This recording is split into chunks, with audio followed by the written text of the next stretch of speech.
우리가 원하는 환경이 있습니다. 좋은 환경이죠. 사람이 살기에 좋은 환경은 누구나의 소원입니다. 이것을 거부할 이유는 전혀 없죠. 그래서 우리는 좋은 환경을 조성하기 위해서 애를 쓰는 것입니다. 그러나 인간의 삶과 환경에는 변수가 너무 많이 있습니다. 1대1의 함수 관계가 아닙니다. 무슨 말인가 하면은 좋은 환경이 좋은 결과를 가지고 오느냐? 꼭 그렇지 않다는 것이죠. 나쁜 환경이 나쁜 결과를 가지고 오느냐? 그렇지도 않다는 겁니다. 인간의 삶과 환경에 변수가 너무 많아서 1대1의 함수 관계로 나타나지 않는다는 것이죠. 어떤 변수가 어떻게 작용하여 어떤 결과를 산출하는지 모른다는 것이죠. 예측을 할 수가 없습니다. 그래서 환경의 유불리에 따라서 삶의 질을 또 신앙생활의 여정을 예측한다는 것은 불가능하다고 보셔야 됩니다. 그리고 환경이라는 이 단어는 굉장히 포괄적인 의미로 사용되고 있습니다. 사전에는 두 가지 의미로 그 뜻을 설명하고 있는데, 첫째가 인간이나 동물 혹은 식물 따위의 생존, 생활에 영향을 미치는 자연적인 조건이나 상태를 환경이라고 얘기하고, 두 번째로는 사람이 생활하는데 영향을 미치는 사회적, 가정적, 주변적, 정치, 사회, 문화, 환경을, 그런 조건을, 상태를 환경이라고 얘기를 하고 있습니다. 오늘 저는 이 두 번째 개념에 초점을 맞추어서 말씀을 전해드리고자 합니다. 그리고 환경이 믿음의 사람들에게는 다양한 삶의 변수를 발생시킨다는 점을 기억해 주실 필요가 있습니다. 4월의 추천 도서로 선정한 이 오스키니스의 인생이라고 하는 것이 삶의 다양한 변수를 생각하면서 쓴 수작으로 저는 생각을 하고 있습니다. 우리가 지금 사회적 환경, 사회적 상황을 생각하면서 이 말씀을 통하여 또 하나의 길을 보셨으면 좋겠다라는 생각을 하고 있습니다. 본문은 룻기로 정했습니다. 읽기는 1장 1절부터 5절까지 제가 읽었습니다마는 1장부터 4장까지 전부를 다 생각하시면서 이 본문에 들어와 주시기를 바랍니다. 룻기는 작은 책입니다마는 굉장히 많은 의미를 담고 있는 책입니다. 그래서 책의 분량에 비해서 주석이라든지 설교집은 많은 것은 1000페이지 가량 정도의 기록물도 있습니다. 그만큼 룻기를 통해서 살필 수 있는 내용들이 많다라고 하는 것이죠. 오늘 본문도 그렇고 룻기 전반적으로 오늘 룻기가 우리에게 던져주는 도전이 굉장히 가볍지 않다라는 것을 볼 수가 있습니다. 오늘 제가 1절부터 5절까지 선정한 이유는 이 안에 환경의 변화가 급격히 일어나는 것을 담고 있기 때문에 그렇습니다. 첫 번째로 어떤 환경을 제시하고 있는가? 사사들이 치리하던 때라고 얘기하고 있습니다. 1절에 사사들이 치리하던 때에. 자, 룻기의 배경은 사사시대라고 하는 것이죠. 사사시대를 단 한마디로 표현할 수 있는 내용이 사사기 21장 25절에 있습니다. 바로 앞에 있는 사사기 21장 25절을 보십시오. 그때 이스라엘에 왕이 없으므로 사람이 각기 자기의 소견에 옳은 대로 행하였더라. 지금 룻기의 배경이 되는 환경은 사사시대입니다. 사람들이 자기 소견에 옳다고 생각하는 대로 살던 시대였습니다. 거꾸로 얘기하면은 하나님의 말씀이 무시당하던 시대라고 하는 것이죠. 하나님의 말씀이 중요하게 여겨지지 않던 시대가 지금 이 룻기의 배경이 되고 있는 환경이라는 것이죠. 근데 그런 시대에 그런 모습만 있냐, 그런 환경만 있냐, 그렇지는 않습니다. 하나님의 언약적 사랑을 나타내면서 살던 사람들도 있다는 것이죠. 사사시대 사람이 각기 자기의 소견이 주장하는 대로 다 그렇게 살았느냐? 이런 환경 속에서는 그럴 수밖에 없었다라고 얘기를 할 수도 있겠지만은 룻기 안에는 꼭 그런 사람만 있는 것이 아니다라는 것을 보여주고 있습니다. 사사시대 전체가 영적으로 다 무너진 것은 아니다라고 하는 것이죠. 엘리야의 시대처럼 남겨진 자들도 있다는 것입니다. 두 번째 환경은 1절에 그 땅에 흉년이 들었다라고 하는 것이죠. 기근이 발생한 겁니다. 흥미로운 것은 유다 베들레헴에 흉년이 들었다라고 하는 것입니다. 베들레헴이라고 하는 말의 뜻은 빵집입니다. 빵집. 우리는 뭐 떡집이라고도 번역하는데 빵집이 더 의미가 맞습니다. 그런데 빵집에 빵이 떨어진 겁니다. 초점은 약속의 땅 중에서도 빵집. 이런 먹는 것에 있어서 풍족하던 그 동네에 흉년이 들었다는 것이죠. 그렇다면 조짐이 별로 좋지 않습니다. 왜 이곳에 흉년이 들었을까? 이 상황이 하나님의 심판과 연계되어 있을 가능성이 높다는 것을 보여주고 있습니다. 흉년이 들었다 베들레헴에 흔하지 않는 일이라는 것이죠. 한번 상상해 보십시오. 뭐 요새 카페 거리가 많이 있는데 빵 거리가 있다 생각해 보십시오. 근데 거기 동네 빵집에 빵이 하나도 없습니다. 조짐이 안 좋죠. 지금 그런 환경을 보여주고 있는 표현입니다. 그 기근이 들자 어떤 일이 발생하게 되는가 하면은 1절 계속해서 한 사람이 그의 아내와 두 아들을 데리고 모압 지방에 가서 거류하였는데 모압 지방에서 나그네로서의 삶을 살고자 떠났던 사람이 있다라고 하는 것이죠. 엘리멜렉의 가정이 모압으로 이주했다라고 하는 겁니다. 약속의 땅을 벗어난 겁니다. 왜 모압일까? 다른 지파들의 땅으로 가면 안 되는 것일까? 왜 모압으로 갔을까? 왜 약속의 땅을 벗어나는 선택을 했을까? 여기 위에는 양식이 없어서 그런 것인가? 성경은 분명하게 얘기해 주고 있지 않습니다만은 짐작할 수 있는 것은 사사시대라고 하는 배경이 이들의 행동을 해석해 주고 있는 것이죠. 그 시대가 자기 소견에 옳은 대로 움직였다라고 하는 것을 증명해 주는 이런 모습이 이 엘리멜렉의 가정을 통해서도 나타나고 있다라고 하는 것이죠. 문제는 약속의 땅이라고 하는 것과 먹고 사는 문제 사이에 가치의 대립이 생겼다는 겁니다. 약속의 땅을 사수해야 되느냐, 먹고 사는 것을 선택해야 되느냐의 가치가 충돌하고 있다라고 하는 것이죠.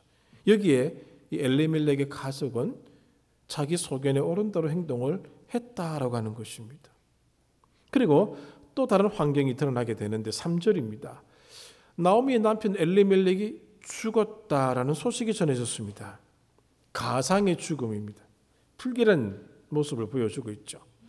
약속의 땅의 가치와 먹고 사는 문제의 가치가 충돌한 대립한 결과로 보이기 때문에 이 죽음은 불길한 죽음입니다. 룻기는 남편이 죽고 두 아들만 남았다라고 표현해주고 있습니다. 나오미에게 있어서 남편의 죽음은 위기라고 하는 것이죠. 아마도 나오미가 겪었던 상실 중에 가장 큰 상실이 아닐까 싶습니다. 그럼에도 불구하고 나오미는 이런 환경의 변화가 의미하는 바를 재빠르게 인지하지 못했습니다. 왜 인지하지 못했는지를 보여주는 구절이 4절입니다. 또 다른 환경이 조성되고 있죠. 그들은 모압 여자 중에서 그들의 아내를 맞이하였는데 하나의 이름은 오르바요 하나의 이름은 룻이더라. 그들이 거기에 거주한 지 10년쯤에 자, 남편의 죽음을 통해서 나오미는 무언가를 알아채려야 했었습니다. 환경의 변화가 주는 신호를 캐치했어야 되는데 놓쳤다라고 하는 것이죠. 그래서 인지하지 못하고 자기의 두 아들을 모압의 여인들과 결혼을 시키게 됩니다. 물론 율법은 구체적으로 모압 사람과의 혼인을 금지하지는 않습니다. 신명기 7장 1절부터 3절까지의 말씀에 따르면은 가나안의 7족속들과의 결혼은 금지하고 있습니다. 그러나 신명기 23장 3절에 보시면은 모압 사람은 10대가 되기까지 10세대가 되기까지는 여호와의 총에 들을 수 없다라고 분명히 금지 조항이 있습니다. 언약 집단에 소속되지 아니한 사람과의 혼인이 일으킬 수 있는, 발생시킬 수 있는 위험 요소가 있다는 점을 신명기는 보여주고 있다는 것이죠. 분명히 이것을 나오미도 알고 있었음에도 불구하고 그들은 이런 환경을 선택하게 되었다라고 하는 것이죠. 룻기는 이 장면에서 나오미의 결정과 선택에 어려움이 생길 것이라는 암시를 주는 듯한 표현을 쓰고 있습니다. 보십시오. 거기서 10년을 살았습니다. 10년 동안 살았던 결과가 무엇인가? 5절 말론과 기론 두 사람이 다 죽고 엄청난 환경의 변화가 일어났습니다. 10년이라는 시간이 지났습니다만 두 아들에게 자녀가 있다는 소식이 없습니다. 후사가 없이 다 죽었습니다. 그리고 3명의 여인들만 남았습니다. 자, 이것이 의미하는 바가 무엇이겠습니까? 나오미의 삶을 지탱해 주던 모든 수단이 다 사라졌다라고 하는 것이죠. 5절을 계속 보십시오. 그 여인은 두 아들과 남편의 뒤에 남았더라. 2절에서 나오미라는 이름이 나오죠. 3절에도 나오미가 등장합니다. 그런데 5절에서는 나오미를 나오미라고 부르지 않고 그 여인이라고 부릅니다. 남편과 두 아들의 죽음으로 말미암아 이 여인의 정체성이 사라진 겁니다. 삶의 기반이 다 없어진 겁니다. 환경이 급속도로 나빠졌습니다. 이제는 이 여사를 그 여인이라고 부르지 나오미라고 부를 수가 없게 되었다라고 하는 것이죠. 정체성이 사라졌기 때문에 그렇습니다. 왜 그 여인이라고 표현을 했는가? 이제는 법적으로 경제적으로 이들을 돌봐줄 수 있는 사람은 없습니다. 룻기 전반적으로 흐르고 있는 내용을 보십시오. 먹고 살 수 있는 유일한 방법은 누군가가 은혜를 베풀어 주어야지만이 먹고 살 수가 있습니다. 누군가가 은혜를 베풀어 주지 않으면은 나오미는 나오미로서의 삶을 만들 수가 없습니다. 그냥 그 여인으로 끝나게 된다라고 하는 것이죠. 남편과 아들이 없는 그 당시의 삶이라고 하는 것은 가장 취약한 상태의 나락으로 떨어졌다라고 하는 것이죠. 나오미에게는 모든 것이 다 사라진 겁니다. 나오미가 받았을 충격은 엄청난 충격입니다. 이제 그를 도와줄 그 어떤 경우의 수도 그녀에게는 남아있지 않습니다. 그래서 나오미가 자기를 향하여 무엇이라고 얘기를 하는가 하면은 본문은 아닙니다만은 1장 13절에 네 번째 줄에 보시면은 여호와의 손이 나를 치셨으므로 여호와의 손이 나를 치셨으므로라고 표현하고 있습니다. 자기가 자기 인생의 모습에 평가를 하고 있는 것이죠. 그래서 자기를 무엇이라고 부르라고 얘기를 하는가 하면은 1장 20절 나오미가 그들에게 이르되 나를 나오미라 부르지 말고 나를 마라라 부르라. 전능자가 나를 심히 괴롭게 하셨음이니라. 내가 풍족하게 나갔더니 여호와께서 내게 비어 돌아오게 하셨느니라. 그 여인이 되고 말았습니다. 이 짧은 1절부터 5절까지 본문 안에서도 그렇고 4장 전체에서도 그렇고 환경의 변화가 요동치고 있습니다. 특정 환경만으로 이 나오미의 인생을 설명할 수가 없습니다. 그리고 이 모든 환경은 연결고리가 있습니다. 다 연결되어 있다고 하는 것이죠. 사사들이 치리하던 때는 왕이 없었기에 사람들이 자기 소견에 옳은 대로 행동했습니다. 그러나 그런 환경 속에서도 자기 소견이 아닌 하나님의 뜻을 따라 사는 자들도 있었다는 것을 룻기는 보여주고 있는 거죠. 꼭 그 환경은 그러한 결과만을 가지고 오느냐, 1대1의 함수 관계 속에서 흘러가냐, 그렇지 않다는 겁니다. 보아스의 등장이 나타나고 있죠. 그리고 나오미의 환경은 정체성을 상실할 수밖에 없는 환경이었습니다. 그러나 4장 22절을 보시면은 사사기는 21장 25절에 그때 왕이 없었으므로라고 끝나고 있지만 이 룻기 4장 22절은 오벳은 이새를 낳고 이새는 다윗을 낳았다라고 함으로써 왕의 등장을 알려주고 있습니다. 나오미의 정체성으로서는 왕이 태어날 수가 없습니다. 사사들이 치리하던 상황, 그 환경 안에서는 왕을 기대할 수가 없다라고 하는 것인데 이 사사기, 이 룻기는 그 환경을 또 계속 바꾸는 그런 변수를 계속해서 보여주고 있다라고 하는 것이죠.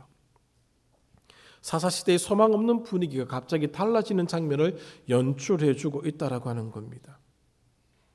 흉년은 나오미의 가정이 모압에 가게 만들었습니다. 그곳에서 모든 것을 상실했습니다. 풍족하게 나갔다가 텅 비어졌다라고 표현하고 있습니다. 그러나 룻을 얻었습니다. 참 묘한 환경의 변화가 일어나고 있죠. 나오미는 룻을 통해서 언약적 사랑의 정점을 경험하게 됩니다. 이 룻이 어떤 평가를 받고 있는지 4장 15절을 제가 읽어드립니다.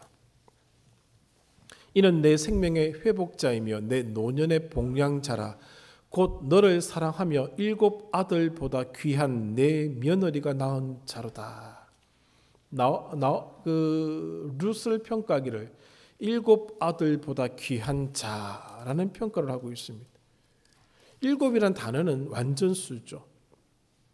완벽한 아들이라고 생각했던 사람이 복량하는 것보다 더한 사람이 룻이다라고 얘기해주고 있는 것이죠. 자, 참 희한하지 않습니까? 10대까지 여호와의 총회에 들어올 수 없던 백성의 후손이 다윗이라는 위대한 왕의 할머니가 되었습니다. 룻이라는 여인을 통해서 얻을 수 있는 것이 아무것도 없다라고 생각했는데 7 아들보다 더 귀한 자가 룻이라는 것이죠. 상실의 환경에서 나오미는 쓰다였습니다. 마라였습니다. 그러나 룻을 통해서 채워지게 되자 나오미는 다시 나오미가 됩니다. 나오미의 이름의 뜻은 기쁨, 희락입니다. 자, 환경이 뒤집어지고 있는 거죠. 룻을 통하여 베들레헴 사람 중 그 어느 누구도 나오미를 이제 마라라고 부를 수 없습니다. 그 여인이라고 부를 수 없습니다. 환경이 바뀐 겁니다. 이런 요동치는 환경의 변화를 룻기는 보여주고 있다라고 하는 것이고 나오미의 가정이 이것을 오늘 보여주고 있는 것이죠. 자, 이 본문들을 생각하시면서 우리는 우리에게 주어진 환경을 어떻게 바라보아야 하는지를 조금 생각하고자 합니다. 먼저 정답을 알려드리고 시작하겠습니다. 핵심은 환경이 하나님을 해석하도록 하지 말라는 겁니다. 환경 때문에 하나님을 해석하지 마십시오. 하나님 왜 이렇게 하셨습니까? 왜 나에게 다 모든 것을 빼앗아갑니까? 하나님 왜 이렇게 풍족하게 채워주십니까? 너무 좋습니다. 그렇게 함부로 하나님을 해석하지 말라는 겁니다. 믿음이 환경을 해석하도록 허용하셔야 됩니다. 환경이 하나님을 해석하는 단초 도구가 될 수가 없습니다. 모든 환경은 계속해서 변화를 추구합니다. 계속 바뀝니다. 영원하지 않습니다. 믿음은 하나님의 말씀은 영원한 겁니다. 그래서 영원한 것을 가지고 변화하는 것들을 바라보시는 것이죠. 환경이 하나님을 해석하지 않도록 하시라는 것이죠. 환경에 따라서 믿음의 길이 흔들리면 안 된다는 겁니다. 환경은 긍정적인 역할을 할 때가 있고 부정적인 역할을 할 때도 있습니다. 부정적인 환경이 긍정적인 결과를 낳을 수가 있습니다. 긍정적인 환경이 부정적인 결과를 낳을 수도 있다는 것이죠. 하나님께서 환경을 어떻게 사용하시느냐에 따라서 상황은 완전히 달라지는 겁니다. 족장 요셉을 한번 생각해 보십시오. 어린 시절 아버지의 사랑을 독차지했던 사람이 요셉입니다. 형제들이 12명이 있었는데 그 사랑을 혼자 다 받았다라고 하는 것이죠. 형들의 미움을 받고 팔려갑니다. 청소년 시기에 그에게 주어진 삶의 환경은 노예입니다. 노예. 생사가 주인에게 있습니다. 자기에게 있지 않습니다. 청소년 시기를 노예 생활로 보냈습니다. 청년 시기는 감옥에서 보냈습니다. 죄수의 신분으로 보냈다라고 하는 것이죠. 자, 그 환경이라면은 1:1 함수 관계로 보면 노예로 죽든지 노예로 인생을 마쳐야 됩니다. 죄수로 죽든지 죄수로 인생을 마쳐야 됩니다. 그 부정적인 환경의 요셉의 모습이 어떻게 바뀌는지를 우리가 다 알고 있지 않습니까? 핵심은 그 환경에서 하나님이 함께 하시고 계시느냐, 함께 하시고 계시지 않느냐의 문제지 환경은 문제가 되지 않는다는 것이죠. 어떤 환경이 좋고 어떤 환경이 나쁜지는 우리가 결정하는 것이 아닙니다. 요셉은 자기에게 주어졌던 그 부정적인 환경의 연장선상에서 무엇을 바라보았는가? 창세기 45장 5절 이하 8절까지 보시면 형들을 그가 만났을 때 했던 얘기 속에 나타나죠. 하나님이 당신들보다 나를 먼저 보내셨습니다. 당신들과 당신들의 자녀들의 생명을 보존하기 위해서 나를 보내셨습니다. 라고 얘기합니다. 나쁜 환경에 있었습니다. 절망할 수밖에 없는 환경에 그가 있었습니다. 자기를 포기하고 싶은 환경에 있었습니다. 창세기 40장에 보면은 요셉의 인생의 오점이라고 할 수 있는 청탁이 나타납니다. 그만큼 그 환경을 이해하기가 힘들었다는 것이죠. 왜 나에게 이런 환경을 주셨습니까? 라는 충분한 볼멘 소리가 나올 수 있었습니다. 그러나 시간이 조금 더 흘러가게 되자, 십몇 년이 흘러가게 되자 깨닫게 된 것이죠. 부정적인 환경이라고 해서 부정적인 결과만을 주는 것이 아니더라는 겁니다. 만약에 그 환경 속에서 감히 요셉이 하나님을 함부로 해석했다면은 이렇게 말하지 못하죠. 믿음이 그 환경을 해석한 겁니다. 하나님이 나를 당신들보다 먼저 보내셨습니다. 라고 얘기하고 있는 것입니다. 그러므로 환경을 가지고 하나님을 해석하지 마십시오. 환경 때문에 하나님을 판단하지 마시기를 바랍니다. 어리석은 행동입니다. 그리스도인들은 믿음으로 환경을 직접 대면하는 것입니다. 오늘 우리들에게 펼쳐진 이 환경, 굳이 말씀드리지 않아도 다 아시죠. 환경이 하나님을 해석하지 않고 믿음으로 이 환경을 바라보는 눈을 우리가 가져야 된다는 것이죠. 솔로몬 시대의 정치적, 경제적 환경은 최고였습니다. 어떤 사람이 계산한 걸 보면은 그가 1년 동안, 1년 매년 그 곡물 개념, 조공 개념으로 받아들였던 황금의 금액이 지금의 돈으로 환산하면 1조 2천억이 넘는다라고 얘기를 하고 있습니다. 40년의 통치기간 속에 한 30년 정도 받았다라고 하면 황금의 양만 30조가 넘는다라고 하는 것이죠. 엄청난 엄청난 경제적, 정치적 좋은 환경이었습니다. 북왕국 여로보암 2세 통치 기간도 마찬가지입니다. 그 당시에는 좀 돈이 있다라고 하는 사람들은 상아로 만든 침대에서 생활했습니다. 상아. 엄청난 겁니다. 아모스서를 읽어보십시오. 빈부의 격차가 심하게 나타나는데 그래도 경제적 상황이 너무 좋았다는 것이죠.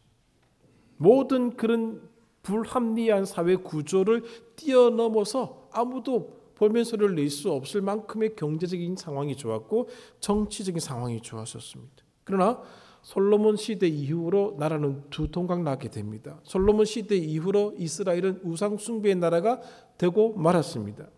북왕국은 여로보암 2세 이후에 급격한 쇠락으로 빠져들게 되고 불과 몇십 년 만에 나라가 망하게 됩니다. 환경이 1:1 함수 관계를 보여주지 않는다는 겁니다. 이 나라의 부와 풍요가 정치적인 안정 상태가 백성의 영적인 상태를 못 보게 만들었습니다. 무엇이 좋은 환경입니까? 무엇이 나쁜 환경입니까? 우리가 판단할 문제가 아니다는 것이죠. 환경은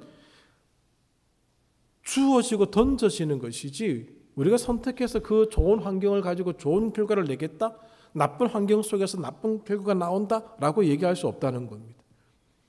한국교회 최고의 부흥의 시기는 일제강점기라는 걸 알고 계십니까? 그때 모든 한국 기독교의 기반이 다 닦였습니다. 쇠퇴기는 1988년 올림픽부터입니다. 학자들의 견해는 조금 시간의 차이가 납니다만은 거의 87년, 85년부터 88년으로 보고 있습니다.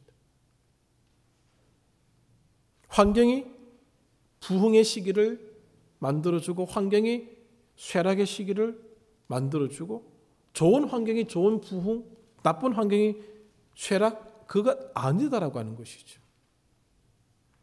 하나님은 환경으로 우리를 판단하지 않습니다. 환경이 핑계 수단이 될 수도 없습니다. 하나님 이렇게 하셨지 않습니까? 라고 얘기할 수 없다는 겁니다. 나오미는 지금 그렇게 얘기하고 있거든요. 여호와의 손에 날 치셨지 않습니까? 그렇게 얘기하고 있습니다만은 하나님은 환경 너머에 계신 분이다라는 점을 보여주고 있다는 것이죠. 룻기를 자세히 한번 들여다 다시 보십시오. 나오미가 환경을 주도해 간 것이 없습니다. 나오미가 환경을 바꾼 게 없다라고 하는 것이죠. 나오미는 주어진 환경에서 살아갔을 뿐입니다. 하나님의 언약적 사랑이 나오미에게 주어진 것뿐입니다. 그가 한 것 아무것도 없습니다. 나오미는 좀 부정적인 분이죠. 오늘 우리가 있어야 될 믿음의 자리가 바로 이 부분이죠. 우리에게도 하나님의 언약적 사랑이 쏟아지기를 기도하셔야 됩니다. 좋은 환경, 나쁜 환경을 따질 것이 아니라 우리가 인위적으로 어떤 환경을 만들어 가고자 할 것이 아니라 우선돼야 될 것은 무엇인가 하면은 하나님의 언약적인 사랑, 요셉에 있어서는 하나님의 함께 하심이 이 땅에 우리에게 일어나기를 기도하셔야 한다라고 하는 겁니다. 하나님께서 이 환경 속에서 어떻게 역사하실까를 생각하고 기도해야 합니다. 요셉의 얘기를 조금 더 해드리겠습니다. 요셉의 시절에 출애굽기 들어가시면 요셉을 알지 못하던 왕이 등장했다라고 표현하고 있습니다. 왕조가 바뀌었다는 겁니다. 왕조가 바뀌게 되자 좋은 환경 속에 있었던 이스라엘 백성들이 나쁜 환경으로 들어가게 됩니다. 노예가 되는 것이죠. 이집트에 있었던 총 400년의 기간 동안에 몇백 년 동안 노예 생활을 했는지는 정확하게 알 수가 없습니다. 약 250년 이상 정도가 된다라고 짐작하고 있습니다. 요셉과 함께 했던 시간 150년 정도, 나머지 왕조가 바뀌니까 한 250년 정도 노예 생활을 하게 된 겁니다. 요셉이 권력의 핵심이 있을 때 그들은 좋은 환경 속에서 정말 편안하게 살았습니다. 급격히 왕조가 무너지게 되자 나쁜 환경으로 바뀐 겁니다. 그 나쁜 환경으로 바뀐 것이 나쁜 결과인 것인가? 아니다라고 하는 것이죠. 만약에 왕조가 바뀌지 않고 요셉의 영향력이 요셉이 죽은 뒤에도 계속해서 그 민족 위에 있었다라고 생각해 보십시오. 그들이 출애굽을 할 생각을 하겠습니까? 모세가 등장하여 그들을 출애굽시키고자 할 때 그들이 가만히 있겠습니까? 모세 죽여버리죠. 왜 이렇게 좋은 환경, 모든 삶의 기반을 400년 동안 닦았던 이 환경을 왜 버리라고 얘기하느냐라고 얘기하지 않겠습니까? 환경을 하나님 바꾸신 겁니다. 환경을 바꾸자 그들이 출애굽할 수 있는 상황이 된 겁니다. 그래야지만 이 약속의 땅으로 들어갈 수 있지 않습니까? 약속의 땅으로 들어가는 것이 더 좋은 환경입니다. 우리의 생각에는 애굽에서의 노예 생활이 나쁜 환경이었어, 나쁜 결과라고 생각할 수 있겠지만은 하나님은 그 환경, 나쁜 환경을 허락하셔서 위대한 출애굽을 준비하셨던 겁니다. 위대한 약속의 성취를 바라보도록 하셨던 것입니다. 환경 가지고 얘기하는 게 아니다는 것이죠. 여러분 지금 개인적으로 환경이 안 좋습니까? 하나님이 어떻게 역전하실지 아무도 모르는 겁니다. 환경 가지고 불평과 불만 하지 말라는 겁니다. 환경이 하나님을 해석하지 말라는 것입니다. 하나님 왜 이러십니까? 라고 함부로 얘기하지 마십시오. 함부로 불평하지 마십시오. 그 얘기를 하고 있는 겁니다. 그들이 겪었던 수백 년의 노예 생활로 인하여서 그들은 애굽을 떠날 결심을 하게 됩니다. 그 하나님이 한 사람을 세우게 되자 그 사람을 통해서 출애굽해버리는 것이죠. 모세도 마찬가지입니다. 그가 애굽의 바로가 되었다고 한번 생각해 보십시오. 출애굽이 일어나지 않습니다. 히브리인이 바로가 된 겁니다. 약속의 땅으로 들어가겠습니까? 아니죠. 하나님 환경 확 바꿔버리는 겁니다. 하나님께서 이 환경 속에서 어떻게 역사하실까를 생각하고 우리는 기도해야 한다는 것이, 이게 오늘 우리가 맞이한 환경을 대하는 태도라고 하는 것입니다. 하나님, 무슨 계획이 계십니까? 그것을 볼 수 있는 눈을 열어달라고 기도하는 것이 더 정직한 우리의 기도가 될 것입니다. 욥의 환경을 생각해 보십시오. 욥은 아무런 문제가 없었던 사람입니다. 하나님이 인정하는 의인이었습니다. 고난이라고 하는 나쁜 환경이 주어지게 되죠. 욥에 대해서 너무너무 많이 말씀을 드려서 아시는 것처럼 하나님은 욥을 옮겨가는 겁니다. 이스라엘 민족에게, 애굽에 있던 이스라엘 민족에게 노예라는 나쁜 환경을 주셔서 하나님이 이스라엘 민족을 밀어내는 겁니다. 옮겨가는 겁니다. 고난이라고 하는 것은 밀어내는 데 목적이 있는 겁니다. 밀어내서 다른 걸 보게 하는 겁니다. 하나님의 위대한 뜻을 보게 하고 하나님의 위대한 말씀의 성취를 보게 하는데 이것이 사용되고 있다는 것이죠. 오늘 우리가 겪고 있는 이 나쁜 환경, 이 안타까운 환경을 우리가 정치적인 논리로 바라보면 안 됩니다. 하나님이 무슨 계획을 가지고 계시는지를 보아야 된다는 것이죠. 거기에 그리스도인들의 기도가 절대적으로 필요합니다. 여기 하나님의 언약적인 사랑이 부어지기를 기도하셔야 된다는 것이죠. 말씀을 정리합니다. 지금 우리의 환경은 혼돈입니다. 혼돈 속에 살고 있습니다. 부디 이 환경으로 하나님을 함부로 해석하는 일이 없기를 바랍니다. 또 하나, 하나님을 함부로 이용하는 일도 없기를 바랍니다. 기억하십시오. 환경은 척도가 아닙니다. 믿음이 척도가 되어야 합니다. 하나님의 말씀으로 환경을 보는 눈을 길러가 주시기를 바랍니다. 왜냐하면 하나님의 말씀과 믿음은 영원한 것이지만 환경은 영원하지 않습니다. 계속 바뀝니다. 어떻게 하나님이 일하실까를 보아야 한다는 것이죠. 부디 나오미에게 언약적 사랑을 베푸셨던 것처럼 이런 환경의 변화를 겪고 있는 이 나라에 하나님의 언약적 사랑이 베풀어지기를 우리가 기도해야 한다는 것입니다. 녹록지 않은 환경이 오늘 우리들에게 주어졌습니다. 어떻게 진행될지 모릅니다. 믿음의 눈으로, 믿음의 사람으로 이 환경을 두고 기도해 주시기를 바랍니다. 하나님이 역사하시기를, 함께해 주시기를. 부디 요셉의 일생에 그렇게 하셨던 것처럼 하나님이 이것 때문에 이렇게 하셨구나 라고 하는 그 엄청난 언약적 사랑이 이 민족 위에 부어지기를 기도하시고 그런 마음으로 이 나라를 위해서 애써주시기를 바랍니다. 기도하겠습니다.